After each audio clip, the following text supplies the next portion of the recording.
I'm sorry I cannot be with you. I just want to run a comment before I start that I'm not, you put me in a session about Israel-Palestine. I'm going to talk about Israeli society, including Palestinians, which is not the same topic, but but I guess you will understand when I talk. Anyway, I'll start. In June 2015, the former president of Israel, Ruby Rivlin, delivered what is commonly referred to as the Four Tribes speech.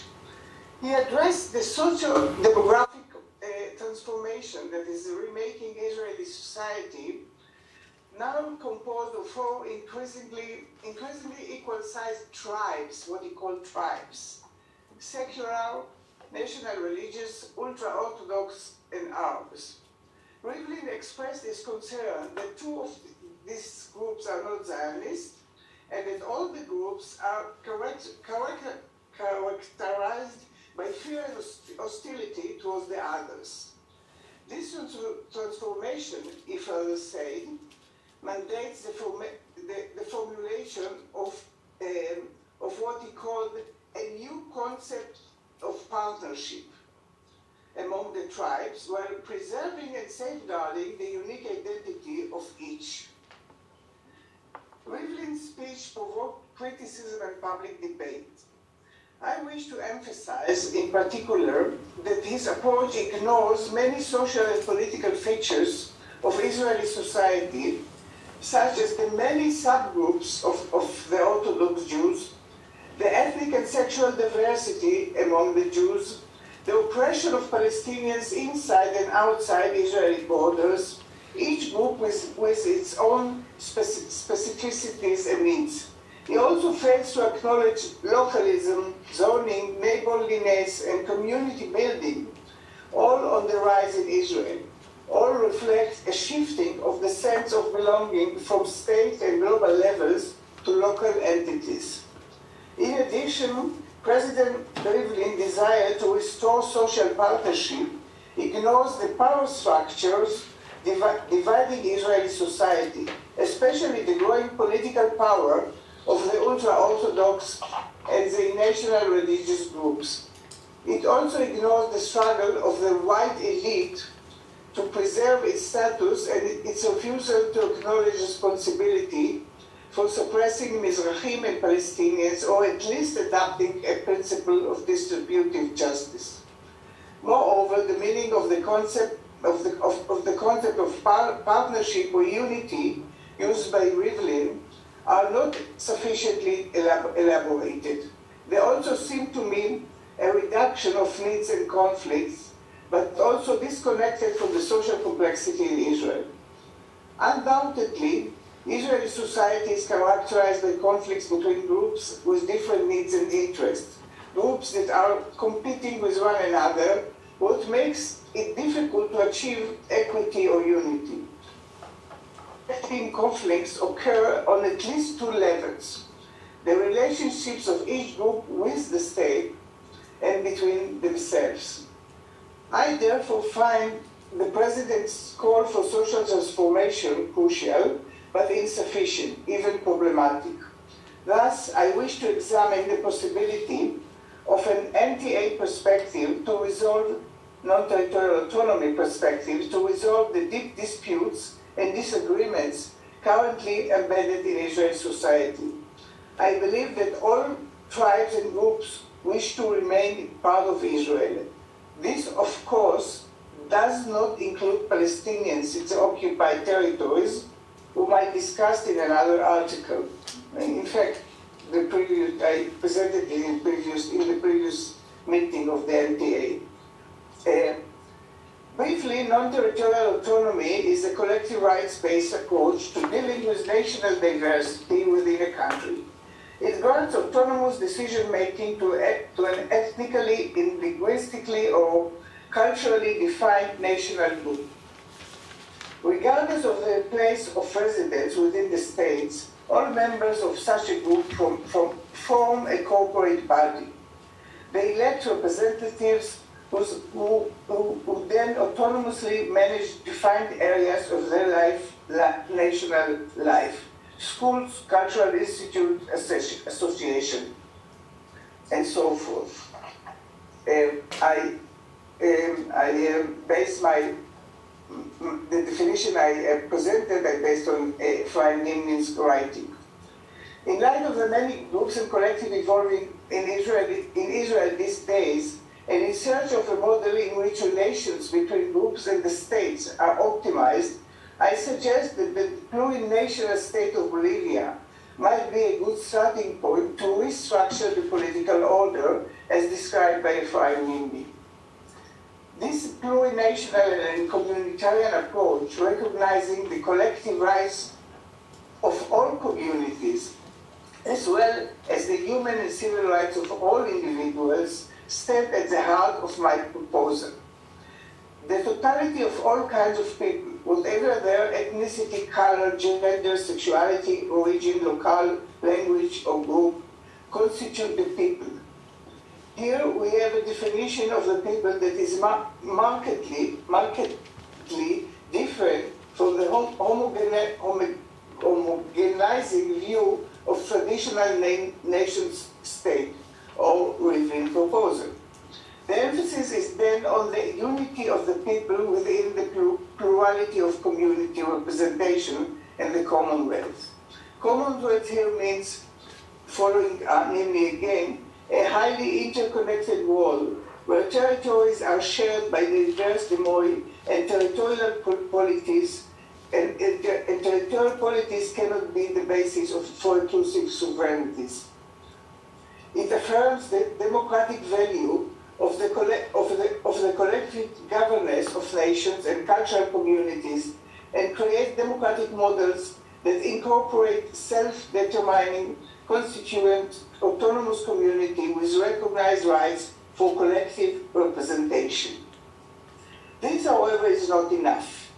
The evolving new multiplicity of structures, groups, and collectives in Israel, each with its autonomy regarding identity, culture, and faith, expected to respect any other group and having equal representation and shared sovereignty of the Commonwealth, make issues of ethics, conflict resolution, economic and political balance more difficult.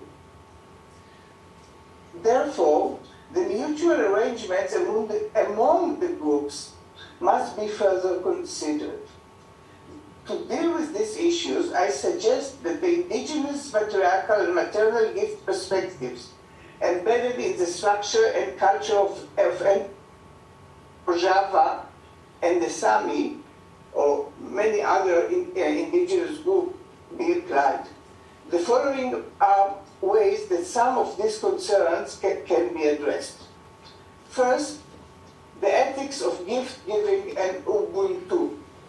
Instead of ethics based on self-interest, individualism, and competition, this ethics views human beings as homo donans and recognize the interconnectedness among all human beings.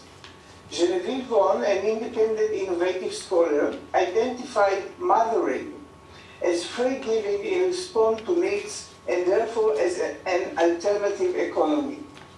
The motherly principles occur in many aspects of our lives, from gifts of nature, sun, light, air, water, resources, through human gifts of ideas, knowledge, and friendship, to blood banks, organ transplant, voluntarism, solidarity networks, and many other free gifting practices that keep expanding.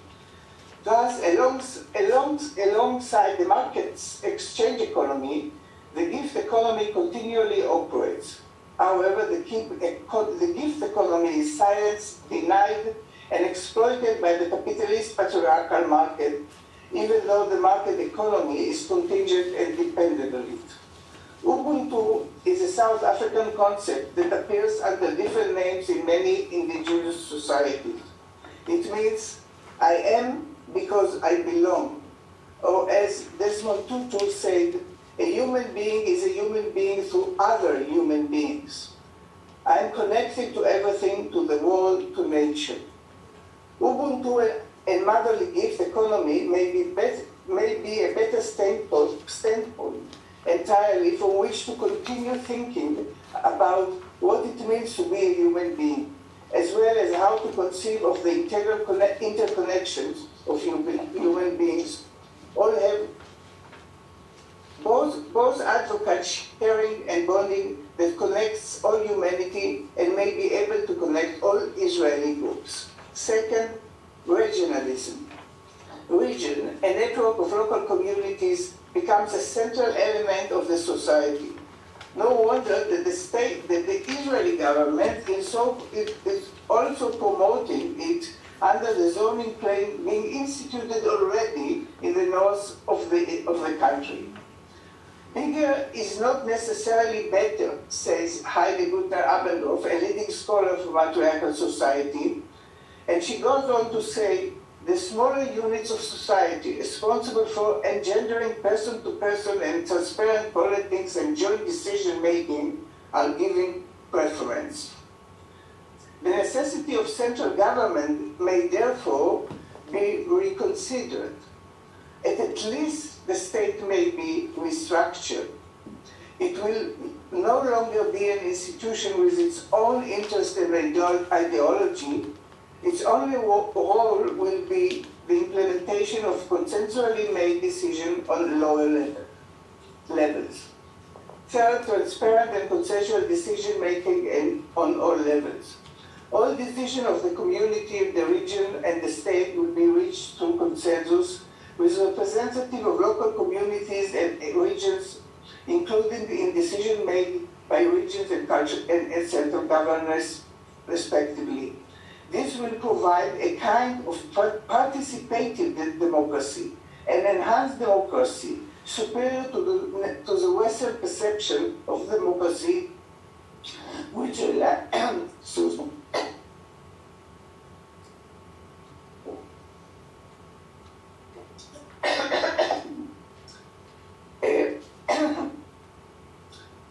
Superior to the Western perception of democracy, which relies on voting and numbers.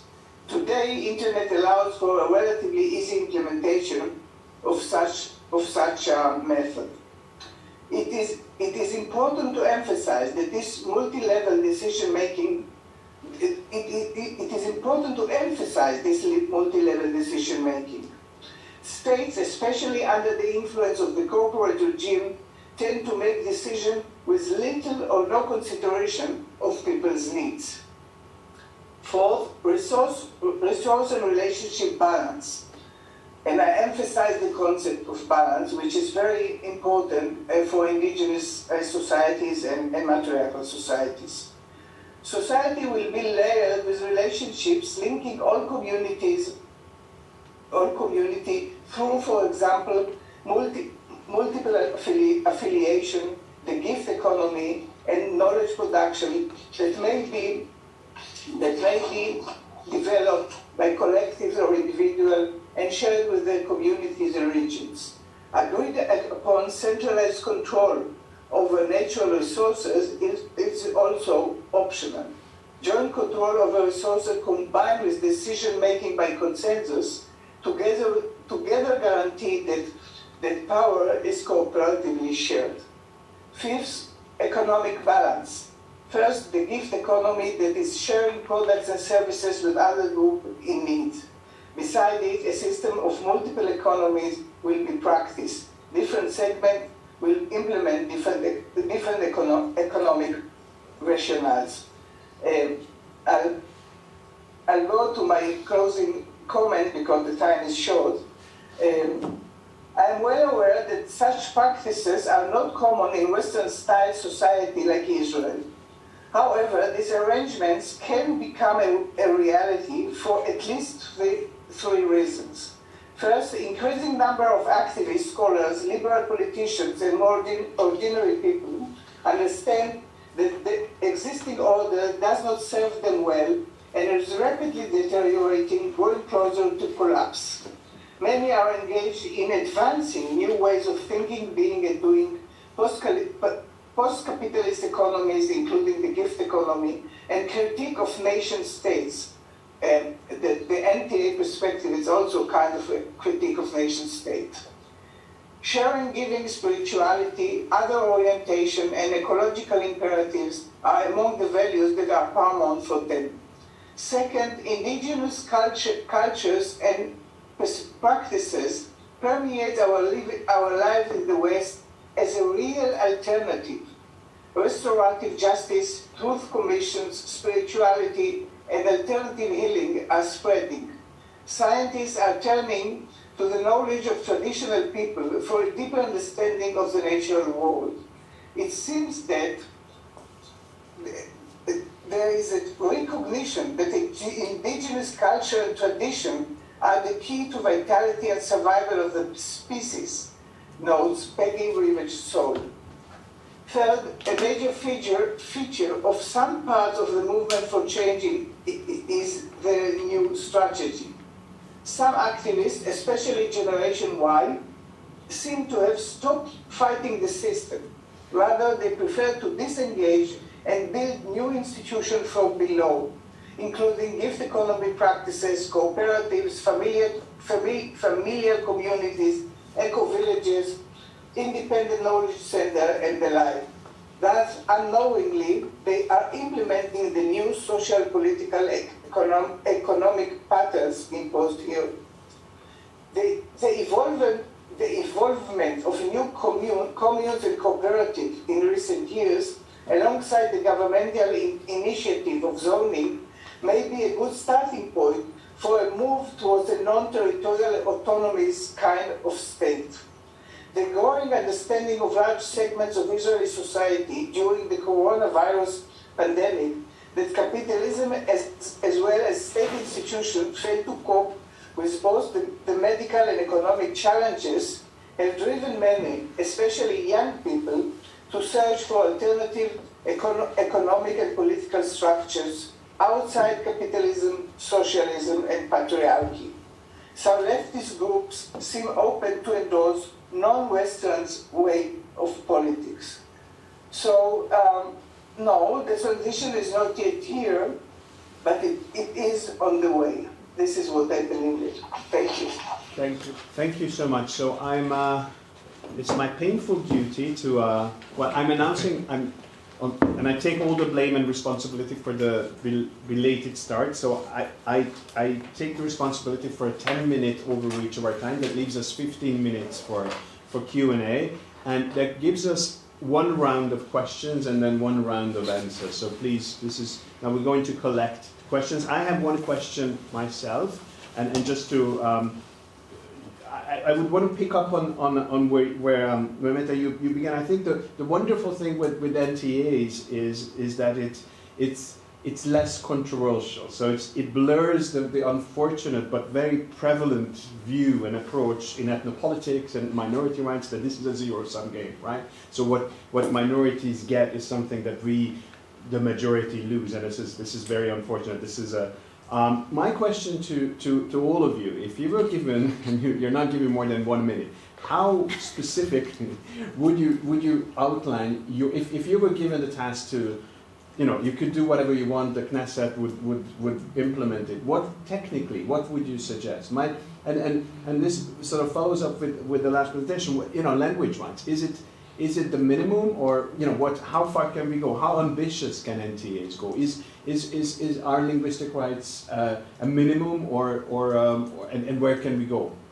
Is it an antibiotic? Is it a potential cure, a vaccine, or just a painkiller? Is it just the first step? Or okay, so that's my question to the panelists, and we can we connect now questions from the audience. I see one in the chat, and I have Ronnie. Why don't we begin, because one of our participants started already. So I have a really and then question. Ronnie. I actually want to hear Professor Assad's thoughts on. When it comes to one Israeli state that would hold both nationalities, the Israeli identity and the Palestinian identity, do you think that could lead to a possible Kosovo situation? that they do gain their right to vote, they do gain their right to hold their institutions, but then in turn that leads to, let's say, a referendum, and they want much more than autonomy. Do you think that's a possibility if you go with a one-state solution? Okay, thank you. Ronnie, you are now unmuted. Can you hear me? Yes, yes. Excellent. And I don't think that you can see me for some reason, but doesn't matter. I cannot see my image. Anyway, I'm talking now from Canada. It's pitch dark here, and all the three speakers mentioned Canada, which is a kind of interest. And none of the three speakers mentioned apartheid, which has been, meaning it has been long in the discussion and in general, but the latest report by B'Tselem and human rights organization specifically mentioned that apartheid is not an issue just for Israel dominating the territories, but for the whole state. And what Natal described as semi-territorial autonomies and the existence of separate spheres that are not politically correct, etc., it kind of basically says, even before the national law, the basic law of the national state, a form of apartheid. And I have the feeling that in order to change things, you have to acknowledge the elephant in the room, and in order to, deal with it and find solution to it. Okay. And I'm presenting it as a statement, but I mean as a question to all the three speakers. It's different to Assad. He speaks a little bit about other issues, but it's still relevant to the solution of the whole one-state solution that Assad mentioned. Thank you very much. Thank you. We have another question from the audience. I have rather a remark to exactly what Ronnie said right now, and Metal. You were kind of criticizing these separate schools, and Ronnie went even further in saying that that's kind of an apartheid. But separate schools are a consequence of autonomy. Autonomy can turn into apartheid if it's not enhanced with democracy. So I think it's the problem. So if you have autonomous institutions, of course you separate groups by giving them different ties.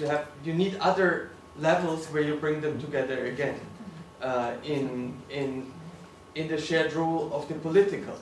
But if we go for cultural autonomy, I'm not saying that this is a good option. It might not be the best option, but the separation of institutions and cultural institutions and learning, that's a logic consequence of autonomous elements in legislation. Thank you very much. Okay, do we have any other questions? This is our last time. Yes, please. I also have something to add to this. I was just wondering, how would you, in practical terms, solve the schooling issue, to avoid this separatedness that you mentioned earlier? Again, can you ask again, Timo? You mentioned this separatedness as creating separate communities, yes, that children do not meet freely. So what's the option? Do you have any idea yeah. how would you see it implemented in practical terms to avoid this kind of? Yes, because I like your hands-on approach very much. Okay, if there's no more questions Great question. From the audience, then I think we should go in the reverse order of original appearance, if you don't mind. So just to shake things up. So Meta. Oh, so okay, so I'm the first. Okay, so how specific would I outline the model I advocate? Well, it's not a vaccine, it's not a painkiller, it is just the beginning, thinking about a shared space, at least regarding languages. It's only what I see as a very minimal beginning of some hope. That's it. Now, Ronnie, Alan, it's true that none of us mentioned apartheid. and it also relates to Boris' question. So it's true that autonomy might lead to separate schools, and separate schools might be viewed as apartheid model. So I do not advocate for separate schools. So in my kind of ambitious, or in my dream, all children in Israel are going to bilingual schools where they can speak Arabic and Hebrew. I think that's the best solution. It is already working through, not many schools are bilingual, but we have like at least 6 schools in the country, not in Herzliya, my city, but we have in Haifa, we have in Jerusalem, in Tel Aviv, bilingual schools that are working. They are not perfect, they have their difficulties, but it works. So we have pupils, young students meeting Jews, meeting Arabs, and that's terrific. And they see the language, they see the culture, they see something. And it leads me to Timo's question, and again to Boris' question, what's the option I suggest? So again, the minimal option I see is creating and sustaining bilingual education. That's a very minimal step that should be done in Israel, and it's not done. It's done only, and as I said, in like 6 primary schools in Israel. And Ronnie, I don't think that the apartheid term is very helpful because it makes people very resentful.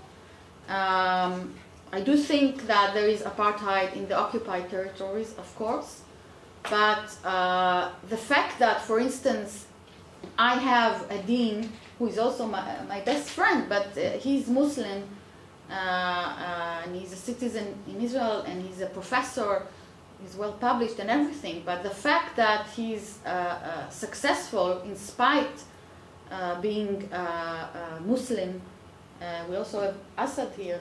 He's very modest, but he's a very famous professor in Israel. Everybody knows him, and he's very successful. I think.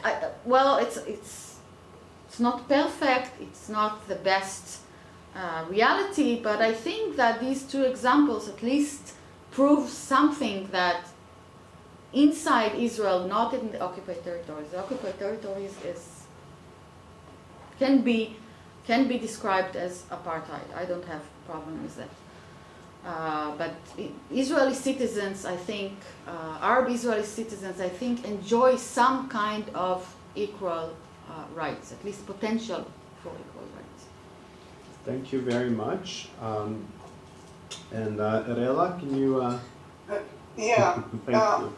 I would say that I'm very well aware of the apartheid situation we are living in, that is preserved or by very violent police and military forces. I know, I'm aware of it. What I'm trying to say is that there are other processes going on, or changes going on in Israel, and they are unrecognized. Not many academics talk about it. For example, the many new urban kibbutzim that have been built and opened in all around the country. I'm talking about changes that I believe in Generation Y. I believe in the younger generation. Many of them are making changes. What I call they are building a new world from below, like communes, like familial families, like a queer identity. I think that the national identity is kind of breaking down. more people endorse local identities, not so much national. There are many initiatives going on, new initiatives going on in cities, in small towns, and we don't recognize them. That's why I think that, and I think that there are, most of the changes are the leaders are led by the Generation Y, by younger generations. Like the rebel against extinctionists, even younger people lead it. So we have, and I think that the notion of the notion of state and state identity is kind of breaking down, if not collapsing at all. I think it's the beginning. I don't think I'm looking forward to see the changes coming in, and I think we have to acknowledge them. And when I'm talking about local identities or autonomies, I'm talking about also about, for example, Ethiopian Jews in Israel. This is a large population which is right now oppressed in Israel and suffer from police violence, and but they are demanding their autonomy too. And I think we can see different populations demanding autonomy. Local groups, Ethiopians, of course Palestinians, mostly Palestinians. And I think that the changes are kind of developing. And what I'm trying to say is let all of us acknowledge them, see them, and see how they are leading to a new kind of society. This is and I'm very well aware of the apartheid. At the same time, I'm not denying it, not at all. I'm not denying it, but I think we have to acknowledge it, and we have to support these changes that are coming from below by younger generations. Thank you. Thank you very much, and Assad, thank you. Yeah, thanks. I'll be brief. Thank you, Mital, and thank you, Erella, for your comments. I really agree in general with the basic characterization of the situation. Although I think that I start by saying that I think the two-state solution is already failed. It is an answer to Ronnie.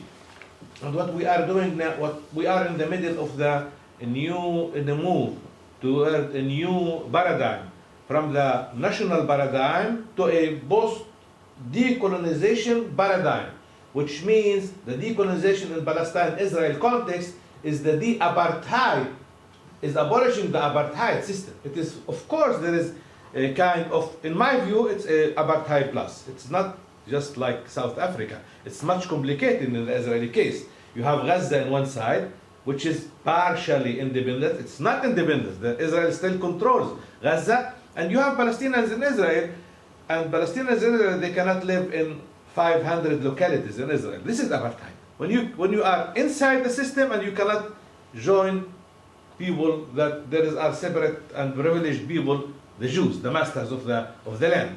So this is apartheid. Of course, we need to move from this concept. And the other thing that I claim, that the concept of autonomy for Palestinians in Israel is too late. I mean, you cannot solve the conflict, the internal conflict, by allowing Palestinian Israelis to enjoy autonomy. You have to connect it with the general situation in Palestine. So this is, I think that it was, I hope that it was clear. Then it comes to the question, what do I mean? So the problem here that I'm trying to emphasize is the general outlook, the bigger question, what to do, and where we are heading from here. It's a question that related to all the questions. What is autonomy means? What kind of arrangement in the one state? There is no clear concept, neither for me. I'm aware of all literature about the one state solution. There is no clear picture. I have my own view, and many people will argue with me. I think that the only way to move forward is to imagine some kind of binationalism in Palestine, Israel. which means two autonomous entities, and there is no contradiction. There is no contradiction in any case between having one civic identity and having national autonomy. There is no contradiction. People want to, I mean, it is not a total separation. Autonomy is not separation. It is being part of the system under the infrastructure of one civic identity. I mean, if you are a Canadian, you enjoy your right as a Quebecois, as a French, or an Anglophone under the concept of being a Canadian citizen. It is true for Belgium, it is true for Switzerland. It is not, it is under the same system. So what we have to develop is one shared civility in Palestine, Israel, and of course giving respect, room for difference, for different identities in the public sphere. And giving respect for different identities means respecting separate schools. I mean, I sent my daughters, 3 daughters, to this joint school in the Galilee. But this is not the common. The common thing that I respected, and I think it should be there, is having separate school system. It is part of having your own national identity, or having a law. I mean, it's not law. It is a court system and separate court system. So we need to develop. It is complicated to have one state with 2 national groups equals. It is different a little bit than the classical non-territorial autonomy in Europe. Because in Europe you have the majority of Italians and you demand, or Hungarians, and you demand certain rights for the German minority. In the Palestinian-Israeli case, if we move from the concept of 2 states to the concept of 1 state paradigm, which include the decolonization, the de-apartheid process that should be there to reach a solution, a future solution for the conflict, then we speak about not only national non-territorial autonomy for one group, for the Palestinians. No, we demand non-territorial autonomy as expression of non-territorial self-determination in equal base in one state. So we have 2 national identities with supra-national belonging. It could be. I mean, many people will ask me, and when I present speak about the one-state solution, they ask me, what is the name of the state? I said, well, there is no problem to have 2 names. There are many states in the world, like Egypt. It has two names. It's the Arab Republic and it is Egypt. That's true for many other states. This is not a problem of language. It is important. I'm not saying that it's not important. But you can say it Israel, Palestine, or Palestine, Israel, whatever you want. I mean, it is not the essence of the problem. The essence of the problem, having shared civility, civic identity, and giving respect to the 2 communities. Palestinian community, Israeli community. In the new paradigm, I think that the essence of this is abolishing the apartheid system, the separation system, and establishing one unity. At least in my way of thinking, after 70 years, the 2-state solution is a total failure. Having a separate institution for Palestinians in Israel, Palestinian minority in Israel, is also a failure. Let's now the time, and there is a lot of discussion now in Israel, Palestine. There is a lot of discussion, including the reports that was mentioned by Ronnie. I'm aware of them, of course. There is a lot of discussion that we are in the middle. There is a new book by Ian Lustig, the Lost Paradigm. So people are involved in this concept, and I think it makes sense. I mean, we are in the middle of a change, and this is very important. And this is why I think that introducing the non-territorial situation as an expression of self-determination, not only an autonomy, a minor thing, but a big thing of self-determination, will help us also in the Palestinian-Israel case. And I think it will help also in Iraq and in Kosovo. It might also be helpful. So let's consider enlarging stretching the concept of non-territorial situation, autonomy. This is what my main argument. Let's stretch it in order to give it the essence of being a type of self-determination. I think that Wilson, in his points in 1917, his main failure, he didn't understand the situation in Europe. He thought about the American concept of self-determination. He thought about Americans. He didn't consider the case of the Balkans. He didn't consider the case of Eastern Europe. This is the main failure, because he wasn't aware He thought that America is the world. This is the concept, should be.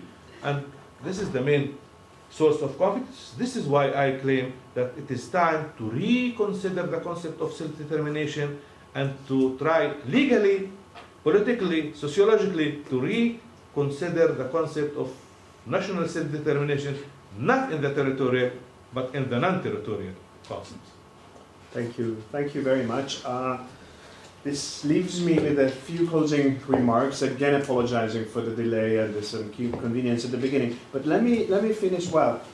First of all, my point that the magic didn't happen in a way that we didn't come up with the solution. No, we'll keep something for next year conference. Don't worry. But the magic did happen. Not only that it was to me, it's still a thrilling experience to be back together. For, God knows for how long, but at least we are, you know. So it was for me truly an inspiring event. Not only being with you, but I also think that the ambition and the potential for non-territorial autonomies in cases like Israel are not only promising, but we pretty much have seen that it is the only way to go, because clearly the two-state model is not very likely to happen. The one-state model doesn't seem to be working very well either. So I'm not a very pragmatist, technocratic lawyer in general, but I am a firm believer in the limited but effective potential in certain political and legal institutions. What should give us hope is, even if you consider and this is where I leave you and thank you for being here, even if you consider the Stalinist, Soviet model, the only constitutional construction that regime even took seriously was federalism. So, which of course is a territorial autonomy. That's not true. Well, I mean, one of the It's few. really not true. Well, it did exist. No, though. it did not true. Okay, It's not true. we'll discuss that over coffee. But No, so I think federalism and that Soviet Union, that's on the paper, but that's really okay. not true. Right. Okay, we disagree on this. But then, and hopefully we'll resolve this in a friendly dispute over coffee. Again, I'm sorry for keeping you up, and that shortens the coffee break. I thank you very much for this Thanks. for this panel, and Thank you. And thank you all.